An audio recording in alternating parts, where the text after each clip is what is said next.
Triggered today. We've got a form of martial law about to be invoked in Canada by the Trudeau government. And it's impossible to understate how significant and potentially dangerous this development is. The last time this happened in Canada was in 1970. That's even before I was born. When the Quebec terrorist group, the FLQ, they were committing robberies, bombings, kidnappings, and murders. They were responsible for at least 6 deaths.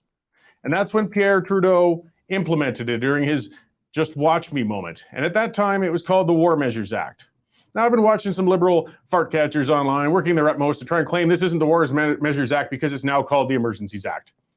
Yes, Mulroney redrafted it and renamed it back in the 80s, but make no mistake, people, the Emergencies Act is the same thing as the War Measures Act. It's just been rebranding. So the powers are the same.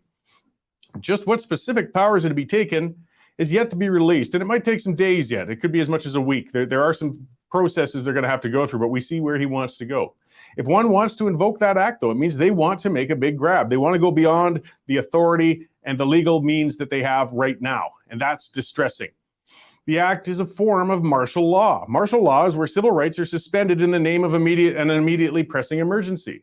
It's a suspension of civil law by a government. For example, during the October crisis in 1970, when the War Measures Act was invoked by Pierre Trudeau, nearly 500 people were arrested and detained without a warrant or charges. They were just snatched off the street and put into jail. That's the sort of thing they get the power to do under the name of, in that case, it was war measures. Now it's emergency. Here's the text from the Emergency Act. It can be invoked if, A, it seriously endangers the lives, health, or safety of Canadians and is of such proportions or nature as to exceed the capacity or authority of a province to deal with it, or seriously threatens the ability of the government of Canada to preserve the sovereignty, security, and territorial integrity of Canada. Now, the death and injury count from the truckers' protest remains at 0. It might be causing some heavy economic harm, and it's certainly annoying a lot of people. But let's not pretend for a second that it's seriously endangering anybody's lives. The second clause is about the threat to the sovereignty or territorial integrity of Canada. That clause is built in to refer to literal attempts at full-out secession, the unilateral declaration of a new nation, or the attempt to take and occupy tracts of Canada to form new nations. Like, these guys are occupying some spots in Ottawa, but they're not trying to break away. It's not a coup. The protesters are entrenched, but they aren't starting any new nations. Martial law shouldn't even be considered for anything less than a full civil war breaking out, a foreign nation invading, or zombies literally coming up from the graves. We're invoking it for a bunch of truckers who have set up a protest, and they're honking horns, waving flags, and setting up bouncy castles. We're going to have to wait and see the specifics, but the invocation of this act can have some very serious implications. Phones and communications can be monitored. They can tap your stuff, and without warrant. People could potentially be arrested without charges or warrants. We don't know yet, but that's where they're moving towards. Fines and prison terms could be created on a dime for crimes that didn't exist a week ago. The military may be tapped to come in. Think the hardest on that. Canadian soldiers cracking down on peaceful Canadian citizens. So, this would probably fall under the public order emergency. I was reading the act, and that means any public assembly that may reasonably expected to lead to the breach of the peace. That's pretty broad. So they can, get in the middle of traveling to and from or within any specified area, so they can, again, move on your mobility rights. So they've already been doing that with the pandemic. And the use of specific property. Like, these are essential rights we're talking about. What else are they going to criminalize? Donations to certain groups or individuals? Sharing thoughts of support? Communications? Again, when you get into a martial law situation, it's very serious, and we don't know where they're going to go. The suspension of rights can never be taken lightly. Yet Trudeau, with a minority government, looks like he might manage to pull that off. I don't like seeing any government being empowered further. That which governs best is that which governs least. And it's chilling to think of this particular government grabbing such power. I mean, Trudeau is a vindictive, vacuous man of a prime minister, and this power could rush to overwhelm his little head. And we're witnessing history in the making. The Trudeau government would rather invoke a form of martial law than even consider lifting the ineffective vaccine mandates placed upon truckers that caused these protests in the first place. This is not going to end well, guys. It's time to wake up, Canadians. This action is not going to calm the situation in Canada. It's only going to inflame it and divide us further. Leadership means talking with them, and they haven't even started with an attempt of respectful negotiation. It doesn't mean capitulation, but you at least talk to them. And he's moved straight to invoking the Emergencies Act. That's dangerous. I'm very concerned, and I'm certainly triggered with that. Okay, now let's check in with our news editor, Dave Naylor, because he's got, as always, a lot to cover as these things break and as this unfolds. How are you doing there, Dave? Not bad, Corey. Happy Valentine's Day. Well, thank you. Yes, it's a good and bad day for some people, I guess. I haven't seen my box of chocolates from you yet. Well, I'm drafting a special card, but you might want to open it when there's no children in the room. All right. Yeah, another crazy day in the news, a historic day in the news, Corey. You've talked about the Prime Minister bringing in the Emergencies Act, which is, just the War Measures Act renamed. He is going to address the nation at 2:30, so we'll see what his plans are then. That's 2:30 Mountain Standard Time. It will have to pass Parliament, but I think the NDP will probably side with them as they usually do. Another major story that's just breaking out of the Coutts border. RCMP say they've seized a huge weapons cache from a small group that was within the larger protest. 11 people have been arrested. A dozen long guns have been seized. Body armor has been seized, as has handguns and ammunition. So that's just breaking, and our reporter Mel trying to find out what's going on down there. Our own publisher, Derek Fildebrandt, has written a column about what he thinks of the Emergencies Act coming in, and you can guess what he's saying in that one. Corey's not happy in the least.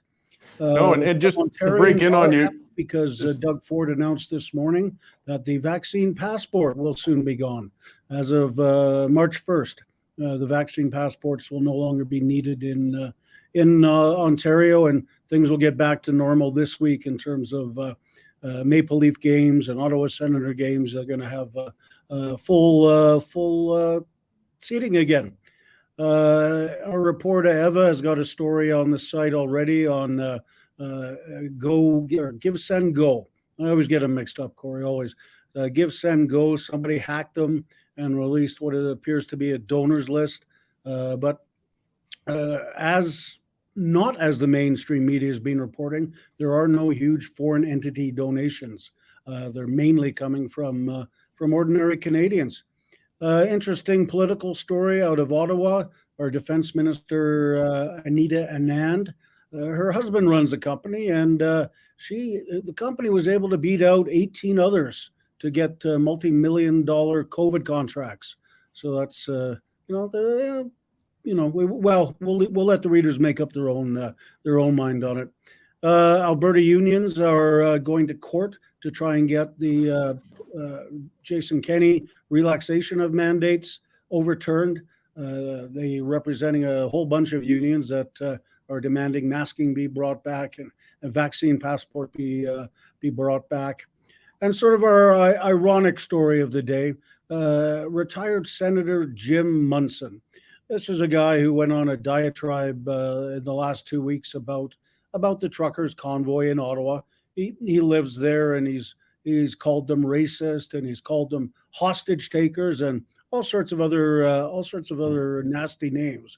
Well, starting tomorrow, it's Kindness Week in Canada, and yes, believe it or not, he is going to be the face of Kindness Week, a name-calling senator.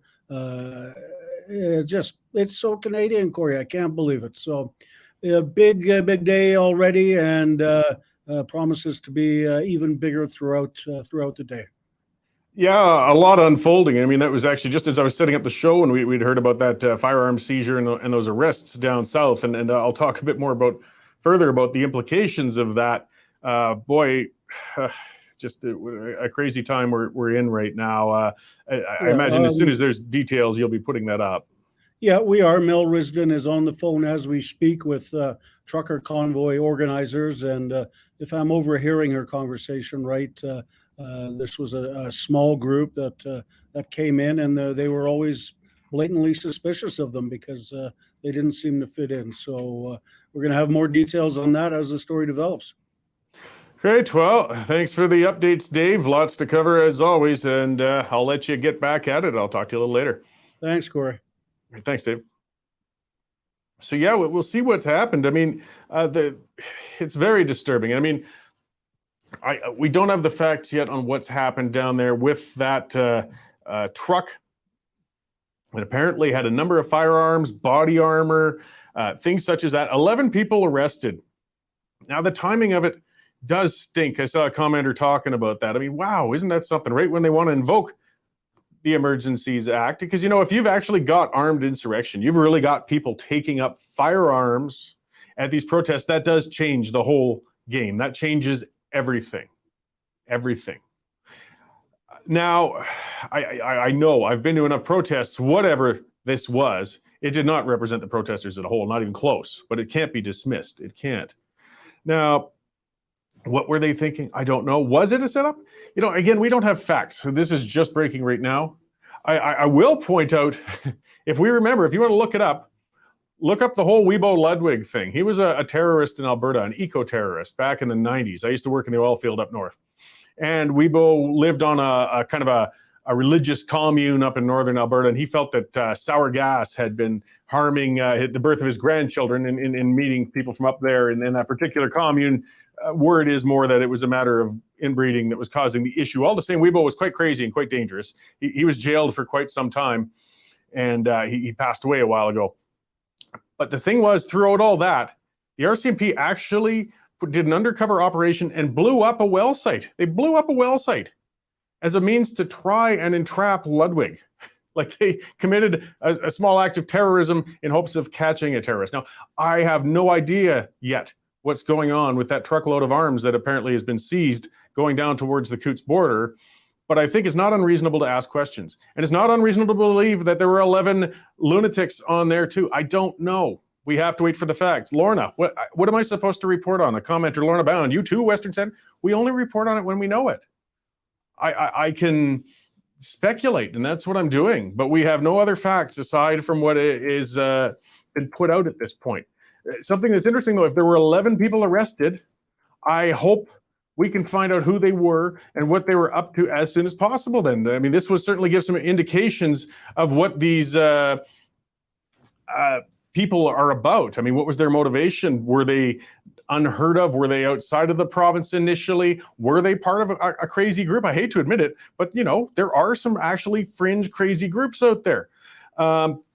We had nutcases way back. Thankfully, this stuff's almost gone. But in Provost, who were actually burning crosses. There was an Aryan Nations compound in the early 90s up in the Sundre area. And again, tiny minorities of lunatics and losers, but they do exist.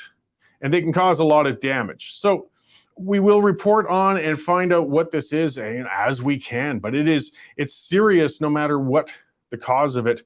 And you can bet we're going to hear a heck of a lot more of it. If I'm standing, and I'd never want to stand in Trudeau's clown shoes, but if I were standing in them right now, I would certainly, of course, be using this right now. I would say this is now justified because we have people showing up with firearms at these things. This is very, very disturbing, because otherwise, the narrative the government had for invoking the Emergency Act was bunk. It was nothing.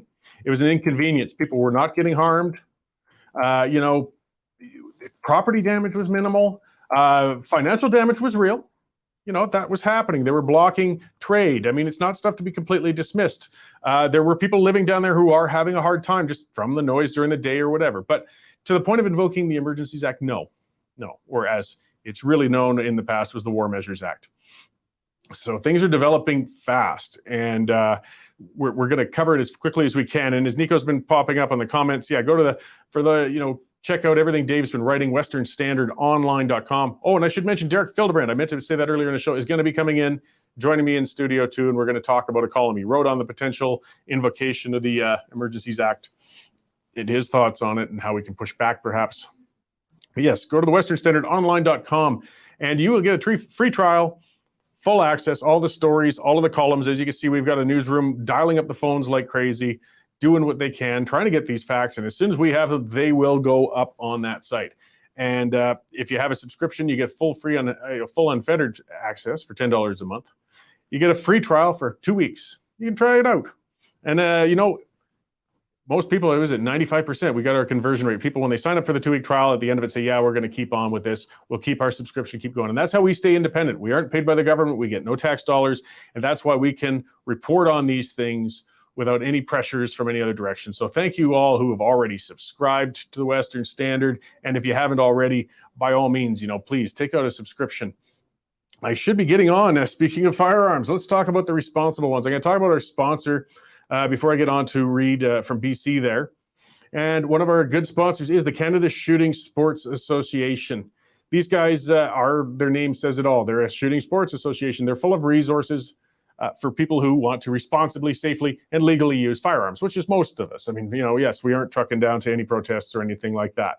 Their website is CSSA-CILA.org. And they've got all kinds of resources for target shooters, collectors, buy and sells, all of those kinds of things, hunters, all those good uses of firearms that most of us enjoy.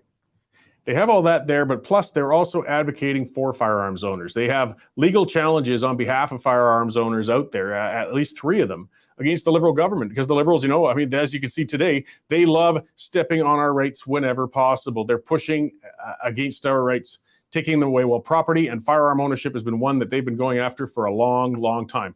These guys are helping stand up for your right to keep enjoying those firearms. So please, check them out. Help them support you. Take out a membership with them, and they will make sure you still get to enjoy that. Because if we don't stand up for ourselves, we will lose those rights. We're certainly seeing that. Now, Reid should be joining me pretty shortly here. In the meantime, let's see. Let's talk about some other things. I got to scroll down. When guests are late, I get backed up. So let's talk about, I'm going to show a video actually. So here's where a lot of discussion was on the weekend. There's been a lot of back and forth on the type of people attending these protests, but something that hasn't gotten nearly enough attention was the presence of outright communist flags among protesters. So I'll get Nico to cue up that video. And oh wait, we got Reid. Okay, we're going to talk about that video a little later though. So hold your ire for the communists for a little while. I'm certain I'll be talking about them a little later. I never have use for communists. We have Reid Small coming in from BC. He's been checking things out, reporting on news out there, and checking in on some of the protests out that way. So let's pop him in and see what he's got to say. Hey, Reid, how you doing there? Okay, I'm good, Cory. How about yourself? There we go. Good. Yeah, these live ones, it's always difficult to tell. Thanks for joining us today. Can you hear me? Yeah, there's just a bit of a lag going on, I think. Yeah, happy to be here. Okay, so I'll just start. I mean, you've been writing a lot of things on a number of issues. You're our BC man out there. But you went out to Surrey and checked in on some of the other protests that have been kind of springing up out in BC there?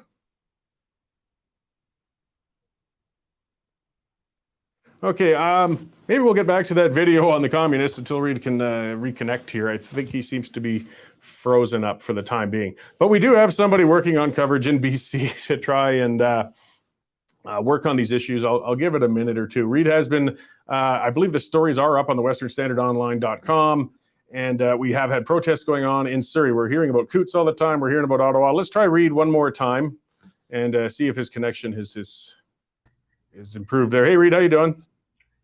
Good. Hopefully we got that sorted out now. Okay, great. As I said, live, it's great. We catch things as they develop and as they go. As Nico says, you got BC blockages developing down there right now. But of course, we can always get some technical hiccups.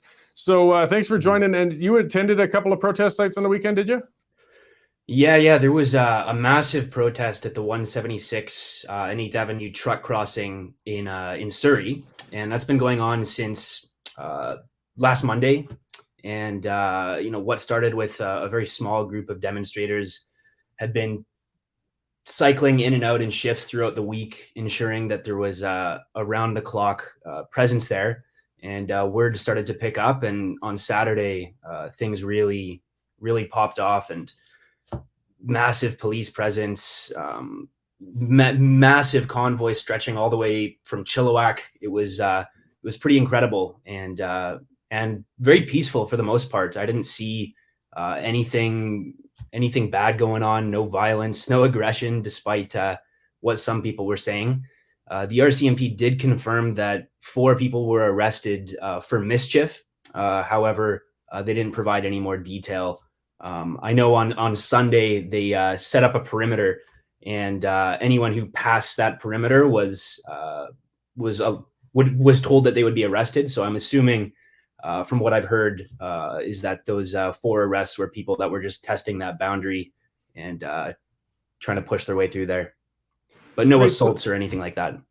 Yeah, and that's something I saw in protests that I've gone to, and of course in a lot of videos we see. I mean, the atmosphere of a peaceful sort of positive thing. I mean, very serious protests, and they're blocking borders. It can't be understated, but they've always been very carefully peaceful and respectful in general. Were you seeing similarly then out there in BC? Yeah, I mean, people have set up hockey nets. There were kids playing street hockey. It was really incredible, and people of all races and backgrounds were there. And I feel like it's almost silly to have to mention that at this point, but given the situation we're in, where a lot of these demonstrators are portrayed by one of our leaders as misogynistic and racist, I certainly didn't see that when I was there. No, there's a lot of diversity. It seems, I think, that some of that line has been dropping a little bit because they're realizing, I mean, people are seeing through it, and if anything, it's just ticking people off further and making them look petty. They're still trying to portray the protesters and demonstrators as extreme and violent and dangerous, but they seem to be easing off a bit on the racist thing because there's just too many images showing that it's not a racial thing. You can disagree with it, but it's never had anything to do with race. That was only brought in by people who were opposed to it. Yeah, well, I think this is a relevant point with the Emergency Act being brought in, or the revised War Measures Act. If you can successfully portray a group of people as something that is collectively regarded as bad, then you can justify tyrannizing them.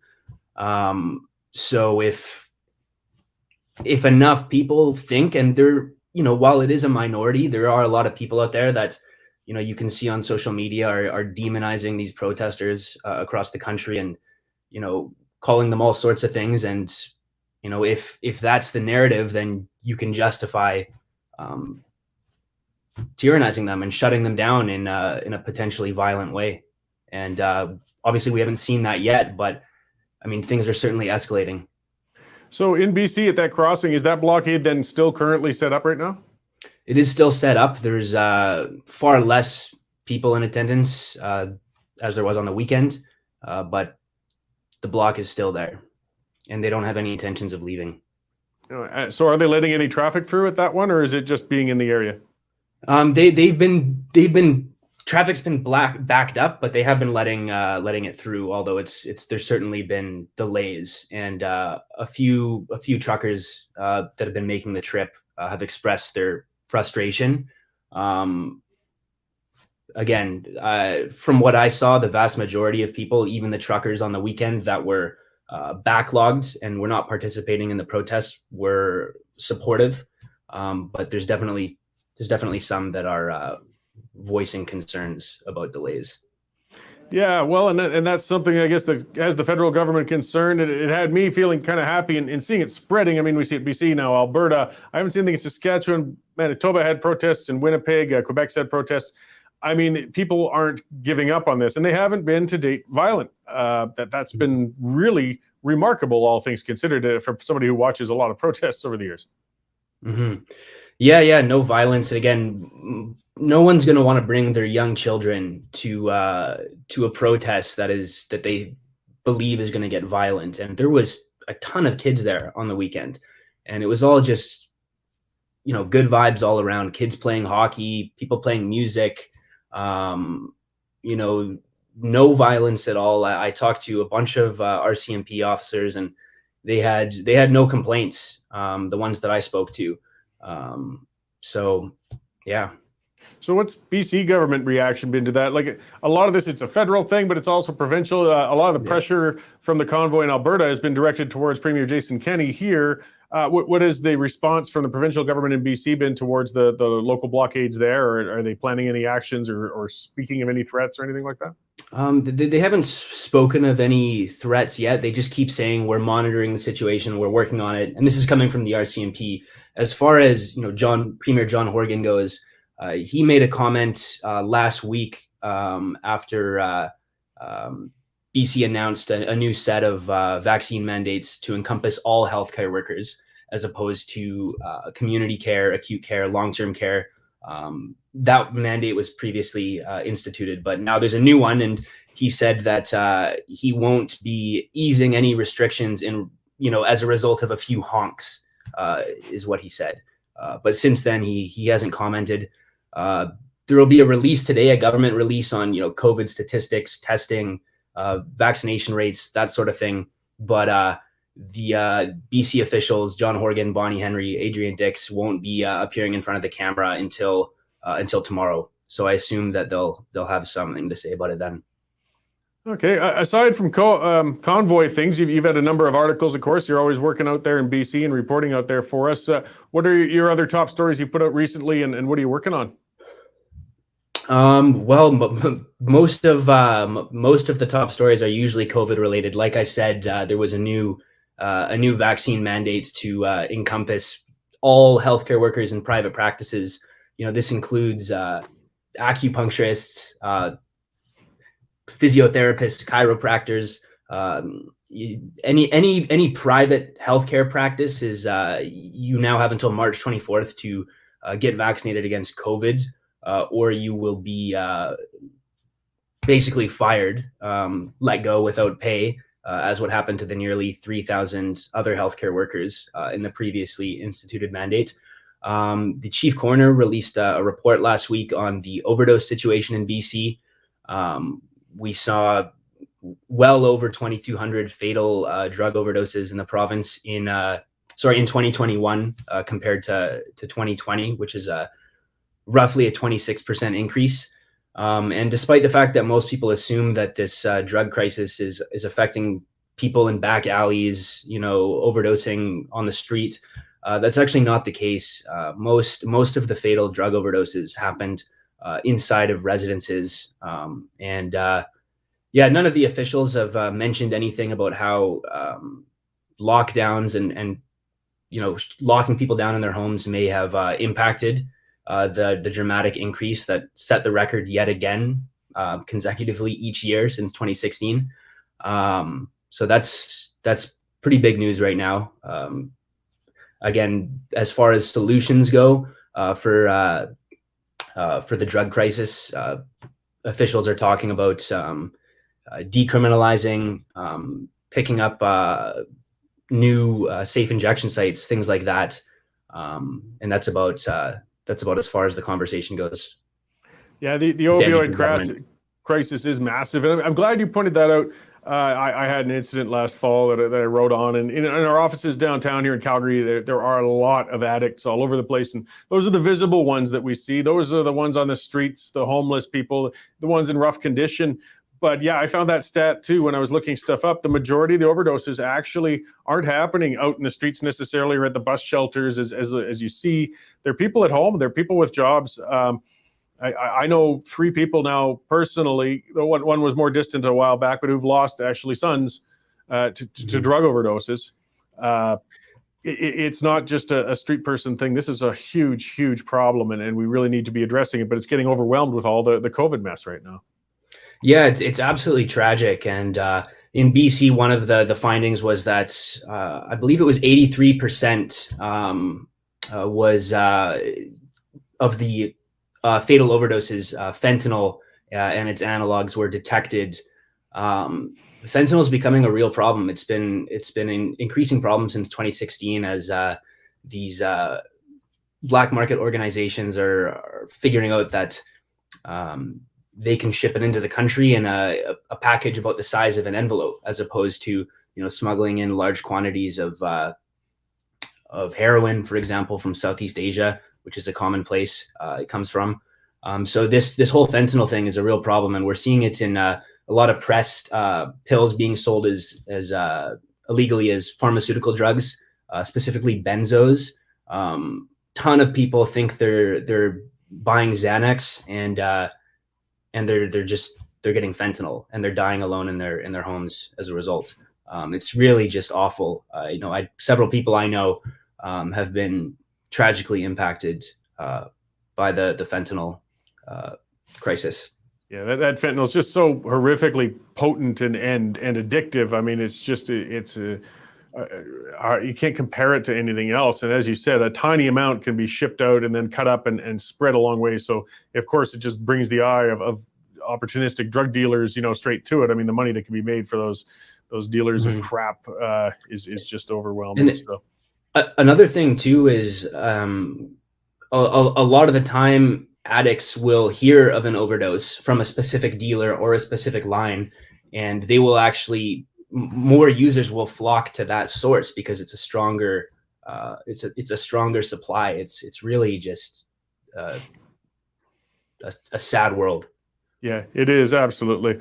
Well, thanks for checking in. I'll let you get back at it. It's good to get an update. I just like talking to and reminding folks we have reporters on the ground, throughout the West, all over in major areas. And you're our main BC man. You've been putting some great stuff out there on the site. So I'll let you get back to work on it, and we'll check in again with you again down the road here. Awesome. Thanks, Cory. Great. Thanks, Reid. So yeah, that's Reid Small. Here's our BC senior reporter out there covering things down in Vancouver, and he went to the protests themselves. And this drug overdose, as they're saying, poisoning. The other term that I think should be used more often, though, is most definitely epidemic. I mean, it just goes on, and it's just causing horrific damage. We can't express enough. And it is a symptom of everything that's been going on with this pandemic, with the stress put on people put out of work. We can't pretend that this explosion of the addictions hasn't been at least somewhat correlated with the restrictions, with the lockdowns, with the depression that it's causing. And not enough people talk about it. For people who haven't been to Vancouver a lot, it's partly because of the warm climate. It's because it's on a port area. It's been known since the 60s as an area with a lot of addiction, whether it was heroin back then and crack later on. So with what you see in your cities out here in the West, you can multiply it by a few orders when you look as far as Vancouver actually for addiction, because it tends to get much, much worse out there. So I'm glad Reid mentioned that. And we're going to get on now onto what's more breaking and pressing, and that's with this potential declaration, I guess, of the Emergencies Act. And our publisher, Derek Fildebrandt's going to join me, and we're going to talk at length about some of the reaction to that, because this is just huge. And I don't think enough people understand the implications of what this move is and what this means in Canadian history and contemporary. We're talking today. So we're going to run a quick ad from one of our sponsors, and through Video Magic and Nico, you're going to see Derek Fildebrandt next to me, and we're going to talk about that right away. Algodex is owned by Algonaut. This is great new technology just coming online now in the digital currency world. Algodex is a great way for you to use the digital currency Algorand in your day-to-day transactions. Can you imagine a world where we don't have to buy a cup of coffee using the federal dollar, and you don't even have to use the American federal dollar? You don't have to use the euro or the pound sterling. You can use real money, digital currencies that are not at the beck and call of governments and inflation. The Algodex is making digital currencies usable in a day-to-day basis. Okay, as you can see, joining me here now is our publisher, Derek Fildebrandt. Boy, he was full of a head of steam when he came into the office this morning. So was I, because again, we're all gobsmacked. As anybody who reads history knows about government powers and authorities and the seriousness of this. This is an incredible and troubling development. So thanks for joining me, and maybe we'll get you to lay out why you felt compelled to come on the show to talk about it. Well, it's just, even though I'm the boss, you get to cut this interview off when it's done. So I don't get to talk as long as I want to. No. We do have another guest in a while, but we got a fair amount of time to talk about this right now. Yeah, so. I think that's a good way of putting it. I came in this morning just gobsmacked. I didn't know, what do we make of this? We've been living under various degrees of authoritarianism for 2 years now, as governments arbitrarily take away our rights, give them back, take away even more the next time, and we just keep going through that. But it never dawned on me that we would see the War Measures Act, now renamed in the 80s the Emergencies Act, imposed. This is for times of war. This, as you said on your show this morning, it was used in the First and Second World War and during the FLQ terrorism crisis. I think even invoking it during the FLQ crisis was overkill. But at least there were bombs and assassinations and actual serious violence taking place, and even then it was probably an overreaction. It could be defined, at least at that time, as an attempted insurrection. There was no doubt about it. The FLQ wanted through force, and they proved it, to they weren't messing around. Separate Quebec. They didn't want a referenda. They were saying, we're going to shoot you until you let us go. So it'll be debatable forever in history whether the act was certainly more justified then, though, than what we're looking at today. But and I get it that a few people who live in downtown Ottawa, most of them are actually politicians, bureaucrats, and media, so they're very frustrated. And I guess it gets into a little further out than that. I get that it's disturbing, but some honking and bouncy castles does not constitute domestic violent insurrection. And we had Occupy Wall Street. Actually, I worked in Ottawa during that, and these guys camped all over the place, and they were there for months and months and months. You had experience with Occupy Wall Street. Quite a bit. Yeah, and they were allowed to stay there for the most part for quite a long time. It was months. Yeah, you had I Don't Know More and anti-pipeline protesters who would block railways and bridges, and they were allowed to do it. They were not cleared out by force. So even if these guys are breaking the law, and at least in some respects they are, if the law is not enforced on one group, you can't enforce it on another. And no one even thought for a second about going down the road of the Emergencies or War Measures Act.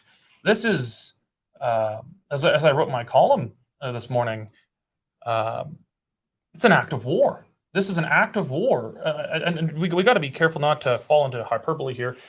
I like to preface things by saying, let's not be hyperbolic, and then I might say something hyperbolic. I'm going to probably break that here, but I think this is an act of war, as Trudeau has declared effective war on a group of protesters that he deems to be domestic violent insurrectionists. And the thing is questionable too. As we said, we've seen our rights eroded for 2 solid years now, and they've utilized Section 1 of the Charter to keep doing it. They say the public health is so important. We can stop you from traveling. We can put you out of work. We can stop you from visiting families. We can do all of these things because Section 1 makes it so important that the charter rights for the time being won't apply. Now, even with the implication of Section 1, they didn't feel that was giving them enough opportunity to get rid of the protesters. So that makes me wonder again, how big an action does he have in mind? And that's when the word army starts coming to mind. Is he going to look to tap the military? Because he already has the access to the police. He already has the law technically on his side to remove these guys. Why would he feel compelled to pull this trigger unless he's got something big in mind? That's what worries me. If this is going to end peacefully, we need goodwill on both sides. We need de-escalation on both sides. Small example of that was Ottawa Mayor Jim Watson. He is a partisan Liberal. He was a Liberal minister in the Dalton McGuinty government. This is no right-wing, freedom, libertarian-loving conservative here. He is as liberal as it gets. He's an Ottawa Liberal born through and through. And they negotiated to get the truckers out of some of the more residential areas where it's spilled into to get it probably where it should be concentrated, which is directly around Parliament Hill. It's a political protest, so it should be around a political symbol. That was goodwill, and that was de-escalation. That's probably a better way that you're going to end this kind of thing. And I apologize for that. Yeah, gee, you're always the one that gets on us for that. Oh, I would have slapped you up for that one. Don't worry, I'm making a note of it. Okay, yeah, carry on. But instead, this is being ratcheted up to the point where the government and the government-funded media are calling these people domestic terrorists, violent. The only violence that has been committed to date has been from counter-protesters and from the police on government orders. Not a single one of these protesters has a recorded example yet of violence, which is actually shocking. I mean, you'd think that in a this many, you would think just there's always going to be a few wingnuts that are going to, and this is astoundingly peaceful, actually. And I would have thought there would have been at least a little bit from a couple of wingnuts. Any big group is going to have a couple of people like that, and no doubt probably is almost certainly some wingnuts in these groups, but it hasn't been violent yet. So what's going to happen now is the cabinet has to put forward this declaration. The declaration then goes to the House of Commons. It looks like Jagmeet Singh, Dave Naylor mentioned this on the news update earlier.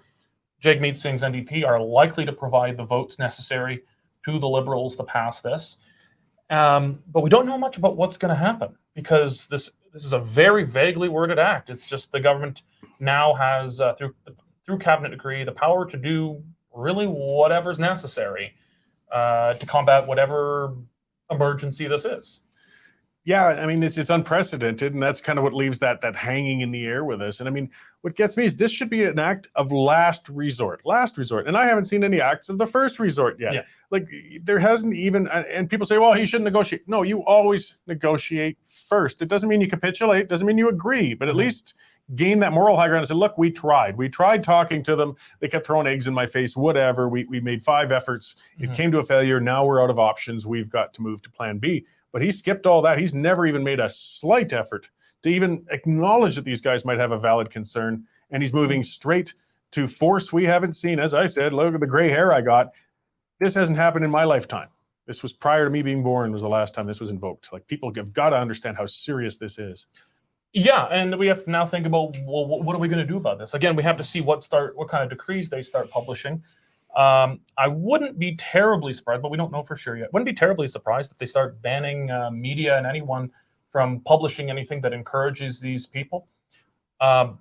You know, the use of civil disobedience should be very sparing. I mean, the other side of things, you know, the BLM guys, I don't know more, all these Occupy Wall Street, anything you don't like about the government's policies is a case for civil disobedience for those guys. I disagree. And you know, there's a degree of hypocrisy on all sides here.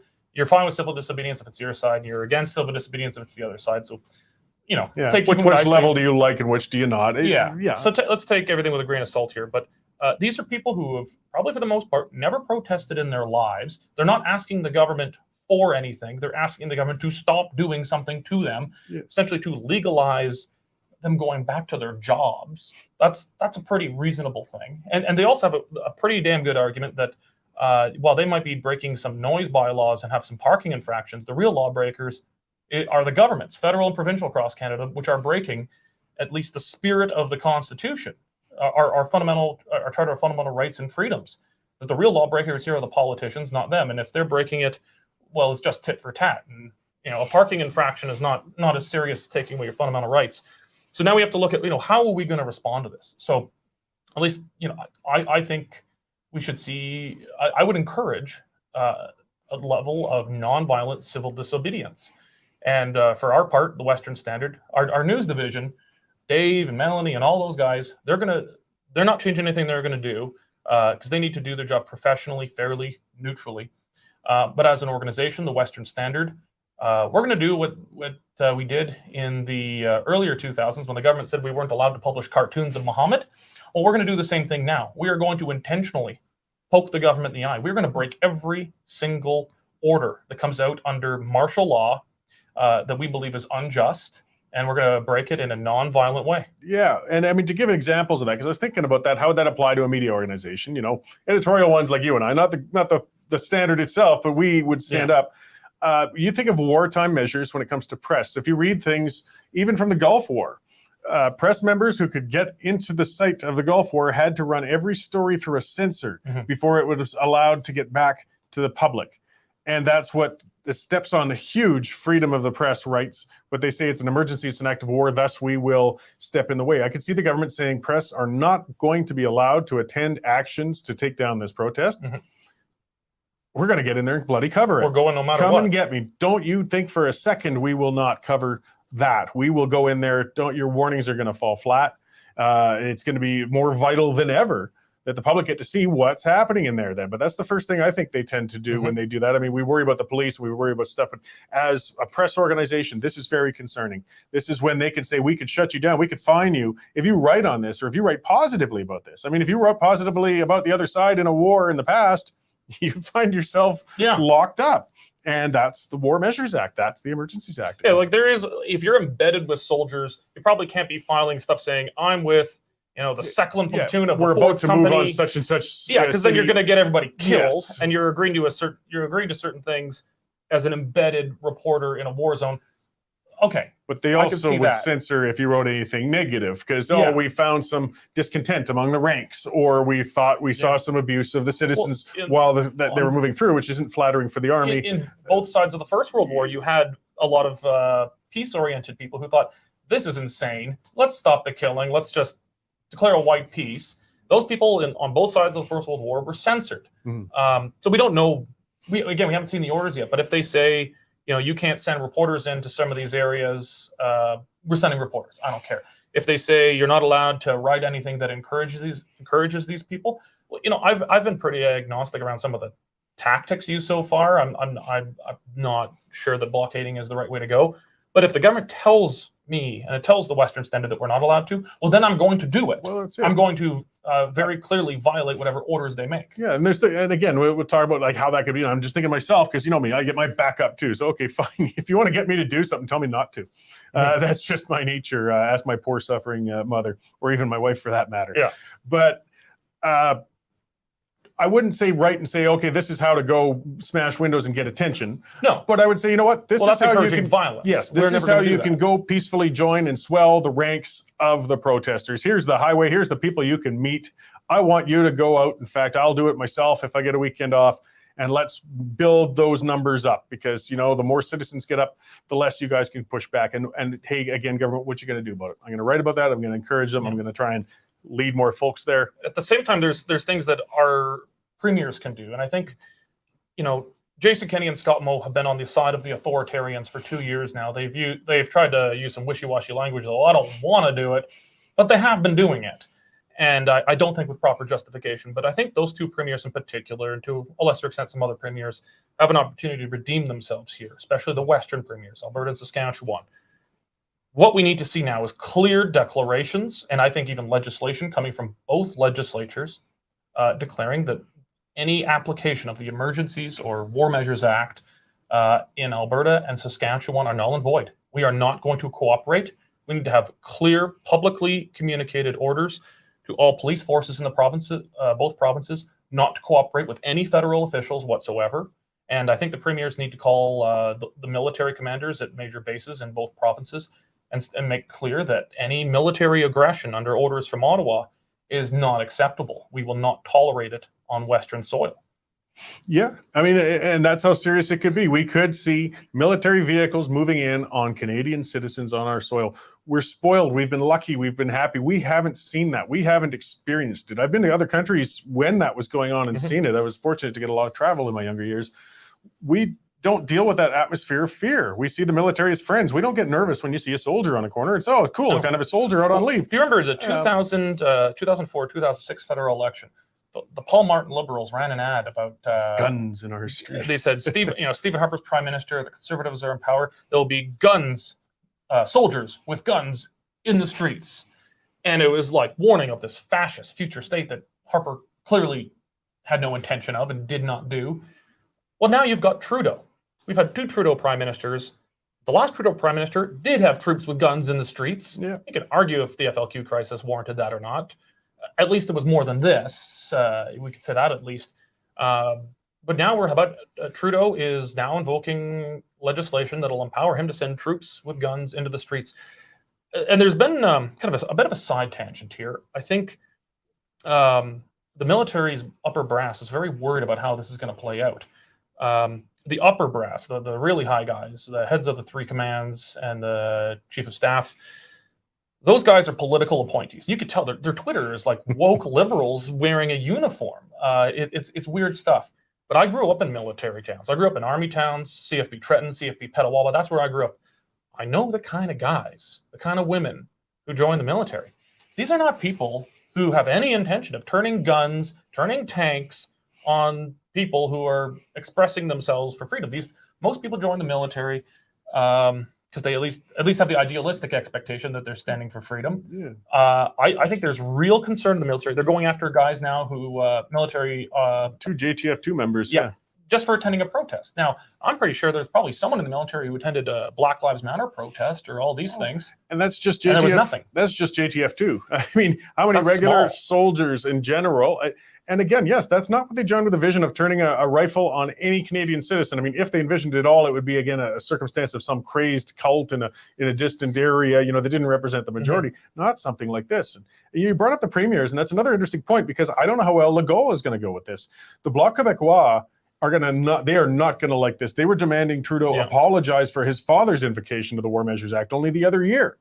Quebecers do not like that act. They don't like, and it's the Emergencies Act. I understand. I know we've had all these liberals attacking me on Twitter. You're not even calling it the right thing. It's the same thing. They repainted it. Scrape it. You got the War Measures Act underneath. Yeah. And Legault's going to be in a tough spot. I don't see him coming out supporting this. This is too much of a trigger for his own constituents in Quebec. He's not been a hardcore secessionist, but he understands his voters. Well, he is a nationalist. They want autonomy from Ottawa as much as possible, and nothing is less so than having Canadian soldiers on their streets dealing with people out there. Yeah.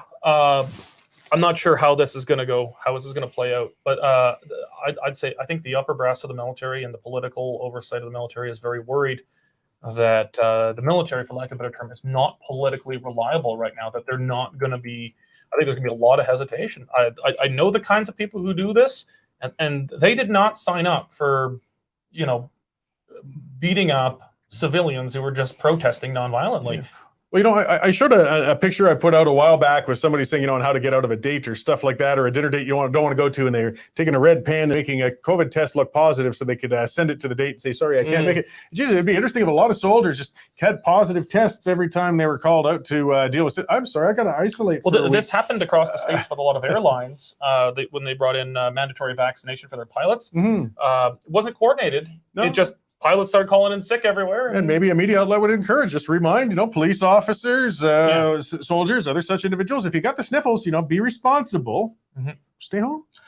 But I just encourage all our listeners, our viewers, if this is something that you think is too far for you, nonviolent civil disobedience is how you could stand up to the power of the state here. Do not comply. Don't do what they tell you to. Intentionally break rules that are nonviolent, not damaging property, anything like that. But at the end of the day, this has all been political. Trudeau created this crisis. He talked down to these people like they're worse than trash. I generally disagree with the unvaccinated. We're both vaccinated. That's an honest disagreement, and for me, it's a personal healthcare choice. Choice, that's the big word, choice. Yeah, Kenny and Mo, they brought in vaccine passports, which were discriminatory, and I think a disgrace for anyone who would call themselves conservative to do. But they at least didn't demonize the unvaccinated as if they're subhuman, that they don't deserve to live any kind of life, that they're less than equal citizens. But I think Trudeau's backed himself into a corner here, and he has always lived in his father's shadows. As terrible a prime minister as Pierre Trudeau was, at least he was smart and he had some balls. I was about to say, that's what I've tweeted before. Senior Trudeau had two things, intellect and balls, and Justin doesn't have much. Justin has an inferiority complex. He's always living in the shadow of his father, and he wants his just watch me moment. And it's the response of a small, insecure man living with the inferiority complex of his father. He wants this just watch me moment, and we can't give it to him. No, and I mean, this could be so easily de-escalated. I mean, you make whatever excuse you want. Just say that, new data came in. Lie, I don't care. Just say, look at that. We have revised our policy. Truckers will no longer need vaccines to cross. I know the Americans still have the same policy, but we're stopping it. And I bet you half of them would leave at that point. The other half wouldn't. But now with that remaining half, the government has a much stronger hand to say, look, what you started this protest about is gone. We need to move on. Back off, like a movement. Well, it's pretty easy to end this. He would rather declare war than back off on a policy. It's pretty easy to end this. And they all act so surprised that this happened. Well, let's see. You ban people from their jobs. People with large vehicles that you can sleep in. And you didn't expect them to do anything. The answer is simple. Give us our freedoms back. Yeah. Let these people go back to work. I guarantee you, every single trucker down there, they want to go back to work. If you let them go back to work, they'll go back to work. They got to pay bills. They want to get at it. I mean, hey, get out of their hair. They're going to be back on the streets. And again, the remnants, and I know there'll be some, but actually, I'm not at that point. You just ended everything. Well, if you ended everything, but I can't. I'm just talking about incrementally. I'm trying to put myself, like I said, in those big red clown shoes of Justin's. Yeah. Somewhere where you can maintain some pride, show some progress, and maintain the high. Because there's some people saying they're never leaving until Trudeau resigns. Well, that's not going to happen soon. Or they're never leaving until every mandate's gone. I'd love to see that too, but I don't think it's happening. But if he just took that first trigger out, because that was the first big one. I mean, most people are protesting now because of the whole thing. But if he took that out, it would say, there, we've changed something, but now it's got to stop. You get rid of that one, so at least the truckers can go back to work. Yes. And then you put in place, like, I want to see everything gone tomorrow, like yesterday. Yeah, like, we're on the same. This is disgusting stuff, but I mean, let's operate within the realm of the possibility here. Let's show that we're the reasonable ones, we're the good guys, and it's Trudeau who wants blood. Yeah. Oh yeah. Not us. No, and this is bad. We've only got a couple minutes here before I get on to another guest, but something I know is kind of out of the blue, but you probably saw the news developing with that disturbing arrest, it seems, with some guys down by the Coots border. I've been hesitant on this one because we don't have details. This is just a whole lot of, but boy, it's very distressing. I mean, if there really was a group of people who were armed and heading down there, that unfortunately really does give the government where were they arrested? Was it in Coots? Apparently they're on the way to the protest. And again, that's where a lot of questions are all over the map. That's why we can speculate, but it's difficult. Yeah. I mean, did they get a leak? How did they know this truck had these things? Was this a known active group then or something? There's so much we don't know yet. So we don't, but it's just something for people to watch. And that's just why I'm saying also, throwing my plug, keep an eye on the Western Standard, because as soon as we find out what's happening on that, because that's really, really big. I will say, though, we're going to report on it. Every time on Canadian news, I see it reported that they've,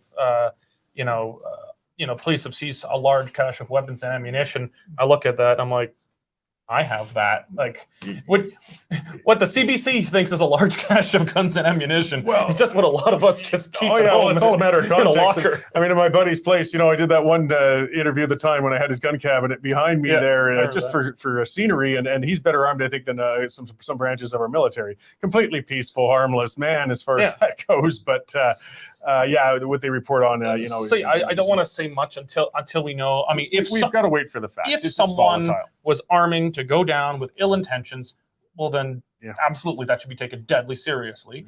But it's hard to know what to trust anymore. You've seen what I think has got pretty strong circumstantial evidence, at least backing it, was a false flag, no pun intended, was the Nazi flag in Ottawa.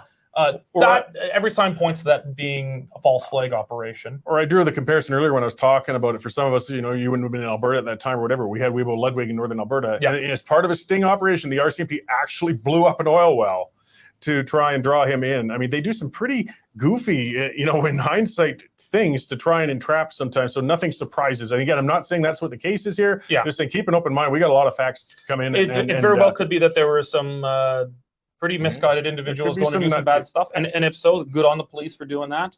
But we don't know much yet. Yeah. But also remember, the Premier Kenney himself said that our CMP officer was assaulted.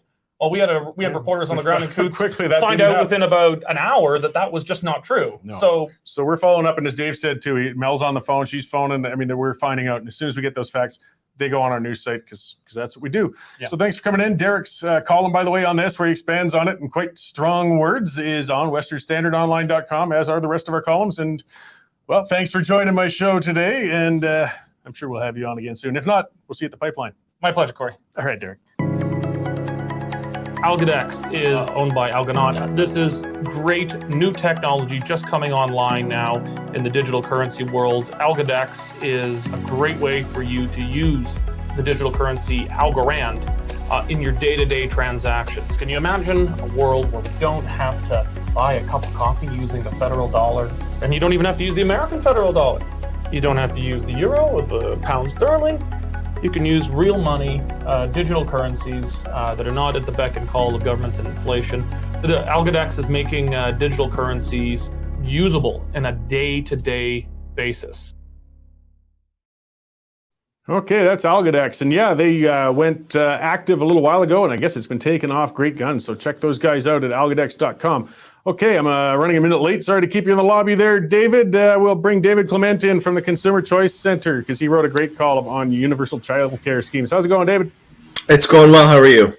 Very good. I mean, some pretty crazy times. I appreciate your coming in to talk about something that is still important and breaks up a little bit. We can only go on about this developing mess in Ottawa for so long, and we don't want to forget that they've got all sorts of other policies infringing on us at the same time. So thank you for coming on. Yeah, not a problem. Yeah, in today's political arena, it seems like everything is being consumed by protests and COVID stories. So I figured I'd get a little bit of something else out there to see if anyone is interested in anything else. And I believe they are, and these are still very important policies to us. And the universal child care promise from the federal election appealed to a lot of people. I mean, if you're a parent or a pair of parents with limited income and you've got an option for childcare that sounds inexpensive, it holds a lot of appeal, and it's a big expense for people. But as your column put, there's some side effects that people might not be considering. It might not be quite as beneficial as people would imagine if such a policy comes about. Yeah, so essentially, and to be honest, this was one of the policies in the last election that I didn't really love, but I didn't have any strong opposition to it. If they wanted to make childcare more affordable, okay, well, this is one way of doing it. And it was one of those things that I was just kind of lukewarm to. But some really powerful research has come out of the United States looking at the impact of these pre-K programs, these universal pre-K programs. And almost all the evidence now suggests that any initial benefit of pre-K disappears by the end of kindergarten. And by grade 3 and grade 6, there's actually a statistically significant negative impact on childhood outcomes. And so that raises some big questions in regards to how we roll out a $10 a day daycare system throughout the country. Who's deciding what is and isn't daycare that applies for that program, and really should make us sit back and say, okay, well, how do we avoid some of the negative consequences we've seen elsewhere?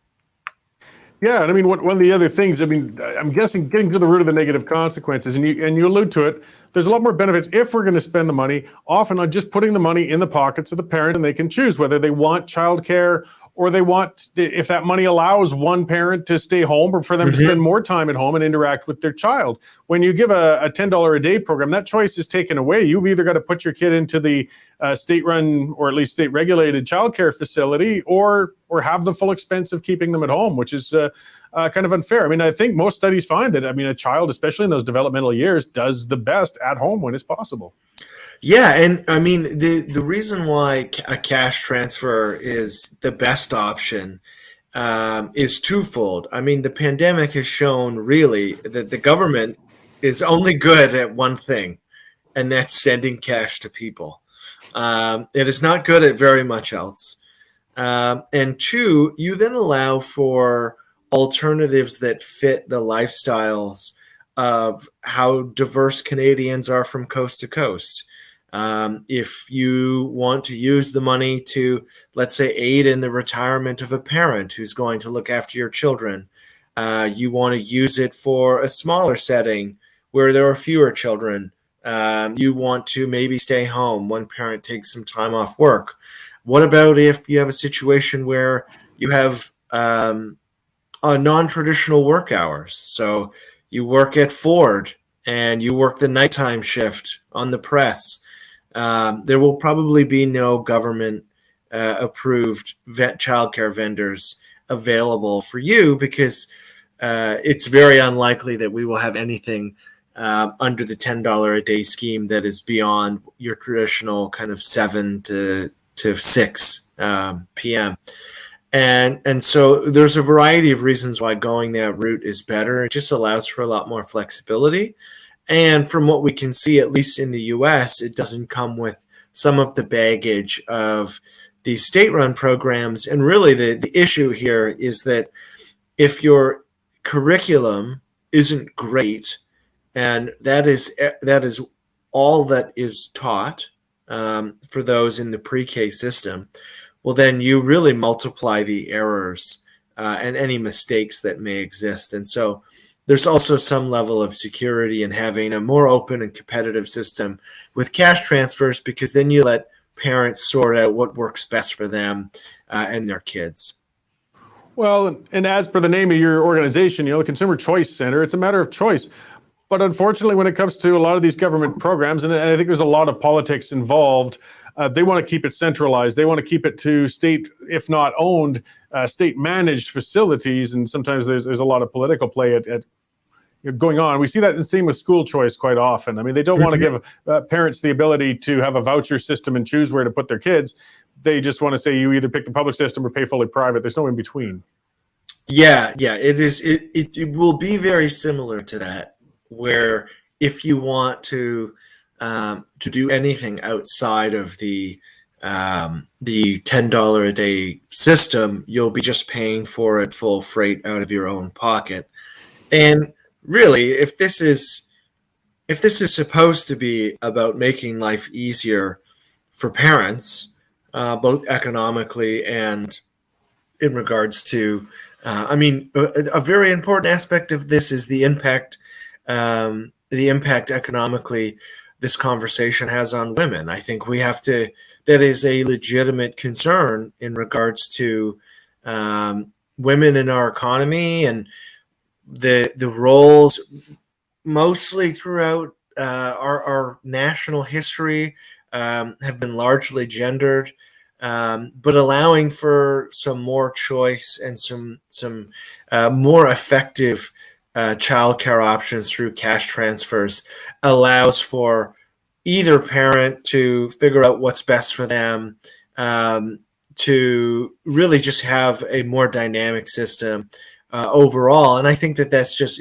it's better for children, it's better for parents, it allows more flexibility, and you aren't stuck with only one option. Yeah, and that flexibility is so important. I mean, I think we've evolved really well it's not necessarily the role that the woman has to be the one raising the child. And if you got that cash, you can say, you know what? Hey, dude, you're going to take 6 months off from the kids because I'm bringing my career forward. And there's no shame in that. We've changed. It's great. And it develops the whole family. It's good for the kid. Absolutely. Absolutely. And that's one thing where the conversation about the $10 daycare was always very gendered, about helping moms and specifically working moms, but the benefits of the alternative of cash transfers was never discussed in that way. And I think it was a real missed opportunity because it does allow for so much more flexibility. And like you said, I mean, for some people who are watching, that may sound weird, the idea of the father taking paternal leave or staying at home, but in a system where you have funds transferred rather than access to a program, if you can find space for it, those things become much more of a reality, more egalitarian. It really is, in my mind, a far superior option in comparison to the route we're going. Well, and other caregivers as well, actually, was that senior citizens, you mentioned that briefly earlier, grandparents, things like that. Mm-hmm. They need to make some bucks sometimes. We could keep that cash in-house to supplement their pension, spend more time with the grandchildren. It's great for the family. Everybody wins. And again, but it's outside of that $10 system. You can't help it with that if you're stuck in this government-forced $10 system. Yeah. And it's one of those things where it depends on what the availability is for spots. It's probably still going to be a long ways away in terms of when these facilities actually open and are available for application in other provinces beyond Quebec. And so, I mean, how quickly did we roll out CERB in this country? And yes, it had its headaches and some of its turmoils. But generally speaking, in a matter of weeks, the federal government transferred a significant amount of money to a lot of Canadians all at once, somewhat efficiently. Now, they had to do it very rushed. Obviously, there were instances where people who are no longer living got it, and maybe people who are incarcerated. But by and large, the money got to the people whom the government deemed deserving of it. And so how long is it going to take for $10 daycare to come to fruition, and how much good could be done in the meantime if we were able to rather just pivot the direction, take the money that we're going to spend, and simply start transferring parents that money so that they can make those choices for themselves. Well, that's it. 9 times out of 10, the parents know best. Though another area that the government is very good at, aside from giving out money, is coming in and taking it too. It's amazing how efficient CRA can be when they're coming after a nickel you didn't properly claim. That's true. It's just implementing programs when they tend to fall into the mire, and that's pretty consistent. But you hold them to account a lot on that, and I appreciate it. I'll just direct people follow David wrote an excellent column on the whole thing, breaking it down with links to the studies and things that proved. I mean, it's not just a column speculating. We've got some evidence to show that the universal childcare isn't necessarily all it's cut out to be. So go to westernstandardonline.com and you can see that. And where else can we find out about your work, David, and what you're up to? Yeah, so consumerchoicecenter.org is the organization I work for. I handle North America, as well as at Clement Liberty on Twitter. Excellent. Well, thank you very much. It's good to see you again, especially in these crazy times. It's nice to bring down the tone of the conversation onto something that's still important, but again, can get overwhelmed. And I appreciate that. And I hope we get to talk again soon. Great. You have a good one. Great. Thanks, Dave.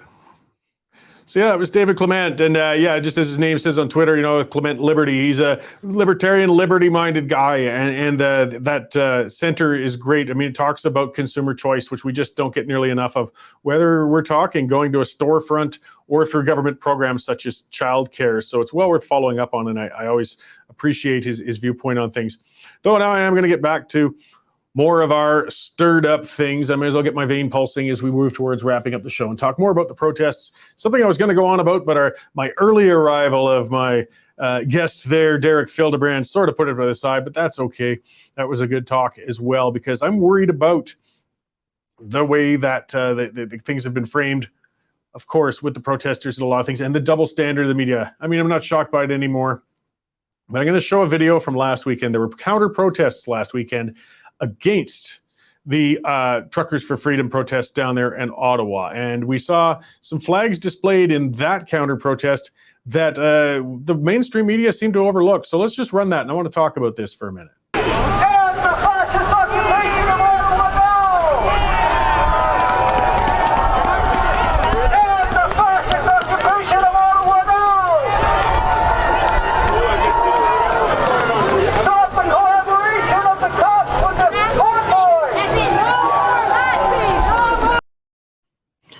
So yeah, people, your eyes didn't deceive you. That was the hammer and sickle. That's the symbol of the Soviet Union, the communist government, the same one that killed millions of Ukrainians, pushing the same philosophy that has killed upwards of 100 million people in modern history. That was communists. And they were in the middle of that protest, waving that sick flag, and it's sick. Shamelessly. Their compatriots had no problem with it. The other red flags you saw were union flags, because there's labor unions who were organizing most of that protest.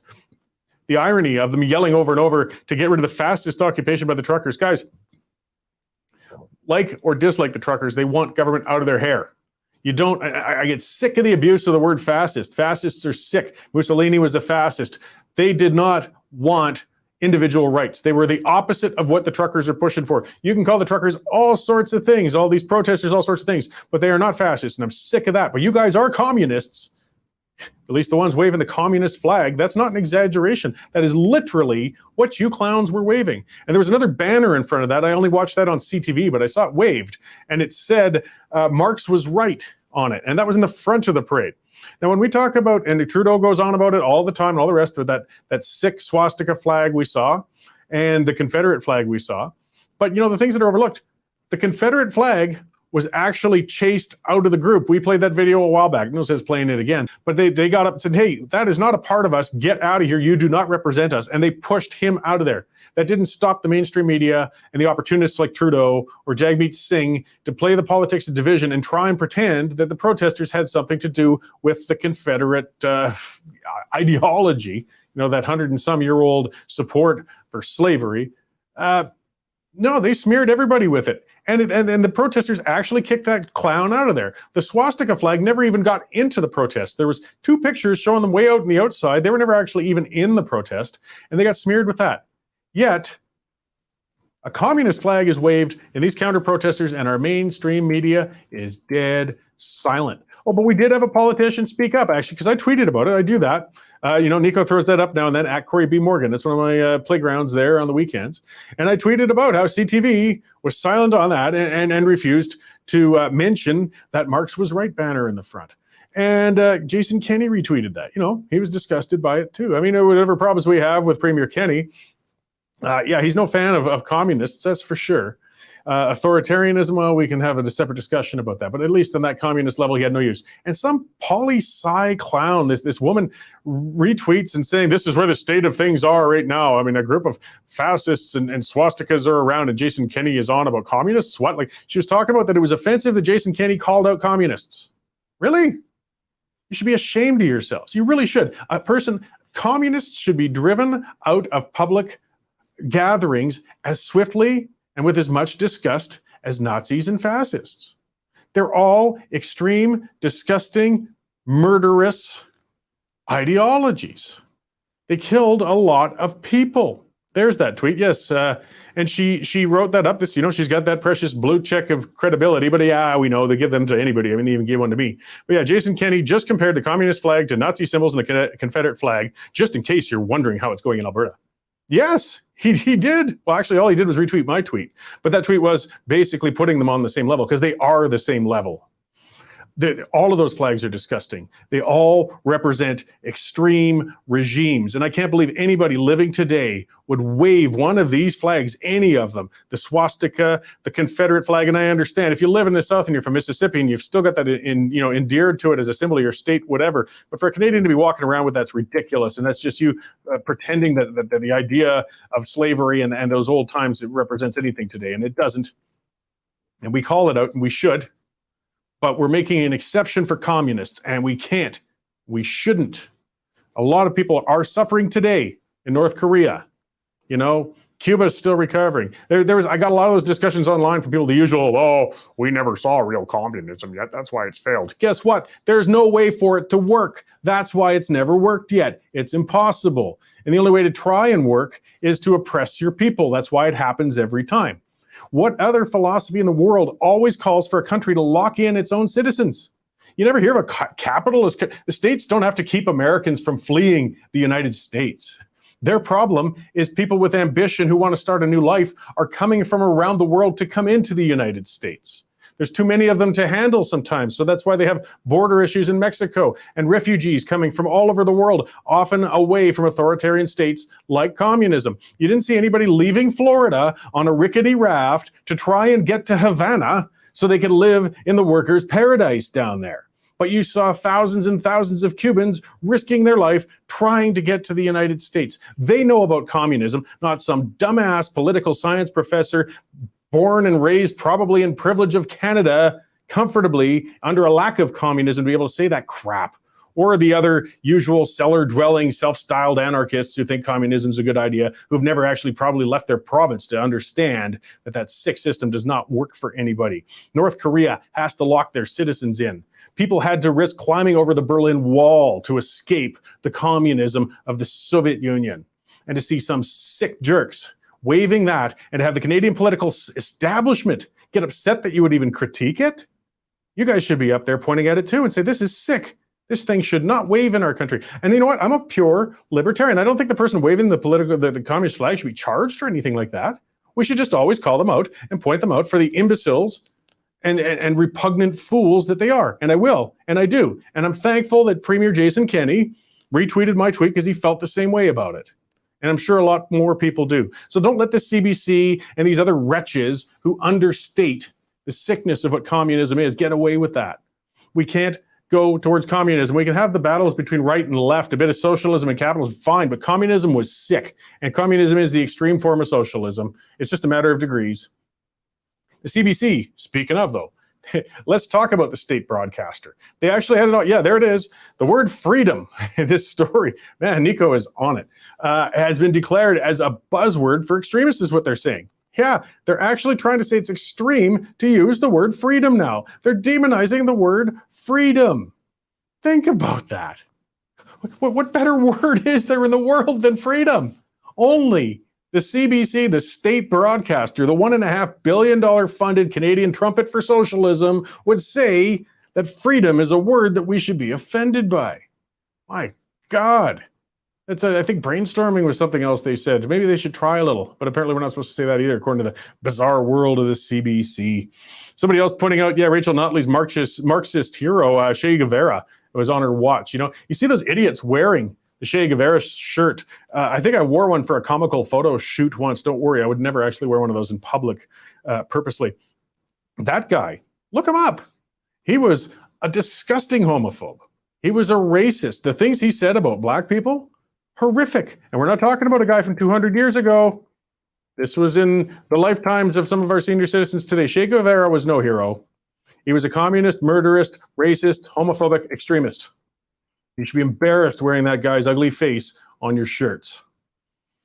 But they've turned these sick extremists into heroes, and we shouldn't be putting up with that. And we shouldn't be putting up with the CBC claiming freedom is a controversial term. My God, where are we gotten to these days? So let's see where we at. Nico's got it up to remind everybody, yes, we are free. We are the westernstandardonline.com. Check it out, please. Take out a membership. And if you're watching on Facebook or YouTube, I may suggest subscribe on Rumble. We broadcast this live to all of those channels every day, but you just never know with those other ones. You know, the cancel culture, the way things go, Rumble doesn't cancel. Take out a subscription on that. And you should subscribe on the others. It helps spread the word, and you'll get the alerts when breaking things happen. Like with the news as it breaks, we can break in midday and suddenly have a broadcast, and you'll get alerted for it. So be sure to do that and subscribe online. That helps support us to keep producing this and the news and things like that. I do want to go to a quick rant on one more news issue. Actually, we're seeing, Dave talked about that briefly. The kids today in Alberta schools are no longer masked. They don't have to wear those bloody masks over their faces. And I like reporting on my torturous listening to talk radio as I drive into work. Keep subscribing, guys, so we can start doing that broadcast and really wipe out talk radio, because man, it's terrible. And they reported on the kids being unmasked, and then went straight to some expert who was saying there's absolutely no way. It was ridiculous. The kids are harmed at all by wearing masks. It doesn't bother them a bit, and we shouldn't worry about them. It really did. That's the first expert they go to. They think it's harmless for kids not to be able to smile at each other. They think it's harmless for kids not to be able to laugh at each other. They think it's harmless for kids to have a quarter of their face covered up during the most important socially developmental years of their life. That's an expert, and that's what our mainstream media gives us. And who do we got now? Gil McGowan. Look him up if you really want to see a socialist imbecile, and he is an imbecile. He's the head of the Alberta Federation of Labor, which I will add is constitutionally tied as part of the board of Notley's NDP party, and she's constitutionally bound to follow the lead of the federal party. So if you want to know about socialism, central leadership, guys, Jagmeet is Rachel's boss. Gil is Rachel's boss to a degree, and he's going to court to try and get the government forced to keep masking your children in school. That's what the Alberta Federation of Labor is doing today. That's what Rachel Notley's left arm is doing today. The battles for freedom are on 100 fronts right now, and we just can't keep up with the people trying to take it away from us. So, okay, that's enough for today. Let's talk about tomorrow. For those of you who've tuned in, thank you very much. We're going to be back at 11:30 tomorrow, and I'm going to have Barbara Kay. I mean, people who've been reading columns for a long time recognize that name. Barbara's been writing, I don't want to insult her, age her out or anything. She's written a lot of columns for a long time, a very well-established journalist in Canada, and she writes columns for the Western Standard, and she had a great one, and she's going to come on the show, and we're going to talk about that as well. Cornelius Christian, and he's from Brock University, a professor there, and he wrote us a column as well on Scott Moe in Saskatchewan, on how he hasn't even opened up as much as we really should. There is some pushback for freedom. It really does exist. Two great guests, and of course, there'll be lots of ranting out of me. I've always got more in me to go on about. Keep the feedback coming. Email me if you got guest ideas or commentary. cmorgan@westernstandardonline.com. Check in, and we will see you guys tomorrow at 11:30.